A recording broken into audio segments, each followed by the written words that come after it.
এই লজ্জাশীলতা এখনকার মেয়েদের মধ্যে আপনি আমাকে দেখা।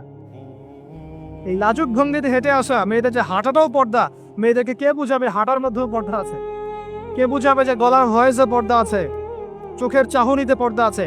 একটা মেয়ে সবকিছু ঢেকেছে, মনে করেন চোখটা ঢাকে নাই, এই চোখ দুটো দেখেই একটা ছেলে তার প্রেমে পড়তে পারে। একটা ছেলে হিসেবে বলছি, এটা সম্ভব। একটা হাতের কবজি দেখে আপনি একটা মেয়ের প্রেমে পড়তে পারেন, ভালো লাগতে পারে, সম্ভব। মেয়েদেরকে আল্লাহ পাক এত সুন্দর করে সৃষ্টি করেছে। আল্লাহ পাকের সবচেয়ে শ্রেষ্ঠ সৃষ্টি হচ্ছে মেয়েরা। মানুষ তো অবশ্যই, তারপরে মেয়ে মানুষ। এই নারী আপনার হয় জান্নাতের মাধ্যম হবে, অথবা আপনার জীবনের সবচেয়ে বড় ফিতনা হবে। কারণ নবী সাল্লাল্লাহু আলাইহি ওয়াসাল্লাম বলেছেন, আমি পুরুষদের জন্য মহিলাদের চেয়ে বড় কোনো ফিতনা রেখে যাচ্ছি না। প্রচন্ড বড় ফিতনা হতে পারে, সাবধান। তো এখানে দেখেন মেয়ের হাঁটার বর্ণনা আল্লাহ পাক দিয়েছেন। এখনকার জেনারেশনে মেয়েদেরকে আপনি হাঁটা শেখান।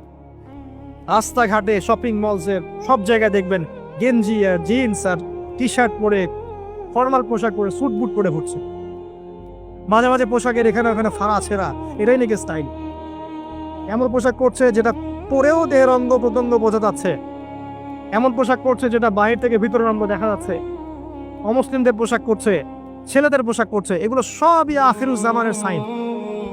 আখিরুজ্জামানে এরকম মেয়েদের সংখ্যা বাড়বে। ঈসা উনকে আসিয়াতুন আরিয়া, এরা কাপড় পরেও নগ্ন থাকবে। মুইলাতুন মামিলাত, এরা মানুষকে আকৃষ্ট করবে, নিজেরাও আকৃষ্ট হবে। এরা জান্নাতের গন্ধ পাবে না, যদিও জান্নাতের গন্ধ যোজন যোজন দূর থেকে পাও। আখিরুজ্জামানের সাইন আপনি দেখবেন, মেয়েরা ছেলেদের পোশাক পরে ঘুরছে। এখন এই শুআয়ব আলাইহিস সালামের মেয়ের মতো এদেরকে কেউ লজ্জা শেখাও নাই, লজ্জা শরমে বালাই। স্যার ক্লাস নিচ্ছে, সে গোল হয়ে বসে আছে, কোচিং করছে। টিচার গায়রে মাহরাম, সে ক্লাস নিচ্ছে, পড়াচ্ছে, গোল টেবিল করে বসে আছে মেয়েরা। দেখবেন কারো গায়ে হিজাব নাই, সালোয়ার কামিজ পরে ক্লাস করছে, এবং দেহের অঙ্গ প্রত্যঙ্গ বোঝা যাচ্ছে। এবং কোনো সময় দেখবেন টিচারও সুযোগ নিচ্ছে, গায়ে হাত দিচ্ছে, বলছে ও তো আমার মেয়ের মতো। হ্যাঁ, আমরা তো ইউনিভার্সিটিতে পড়েছি। এরপরে খেয়াল করে দেখবেন টিচারের সাথে ছাত্রীর প্রেম হয়ে গেছে। কত মেয়ে যে রেপের শিকার হচ্ছে, মুখ ফুটে বলে না। যে কটা খবর আসে পেপার পত্রিকা, এগুলো খুব নগণ্য খবর, বাস্তবতা আরো অনেক কঠিন, পরিসংখ্যান অনেক বেশি, অনেক বেশি। মেয়েরা তো আর মুখ ফুটে বলবে না আমার সাথে এরকম অন্যায় করা হয়েছে। কিছু কিছু মেয়ে যখন বলে তখন আপনি খবর পান। অনেক মেয়ে প্রাইমারি স্কুল থেকেও, তারা প্রাইমারি লেভেল থেকে একদম বয়স যখন 10-15, এখান থেকে শুরু করে কলেজ পর্যন্ত ধর্ষণের শিকার হয়েছে, রেপের শিকার হয়েছে।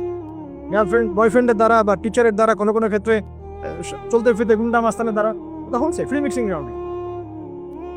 ছেলে আর মেয়েকে আপনি একসাথে জড়িয়ে দিয়েছেন, এগুলো চলবেই এখন।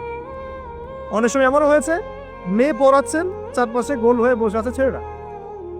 আর কখন আমি এমনও দেখেছি যে কলেজে মাঠের মধ্যে বসে আছে ছেলে মেয়ে একসাথে গোল হয়ে, গ্রুপ স্টাডি। মিথ্যা কথা বলছে? Group study. কলেজে আন্দোলনের সময় দেখেছি, কোনো দাবি নিয়ে আন্দোলন হচ্ছে, দেখবেন যে এই যে ছেলে শুয়ে আছে মেয়ের কোলে মাথা দিয়ে, মনে হচ্ছে সে তাদের স্ত্রী মনে হয়। এগুলো কি? এগুলো চলছে এখন। এখানে আপনি কিভাবে আপনার বাসায় পর্দা ধরে রাখবেন, কিভাবে?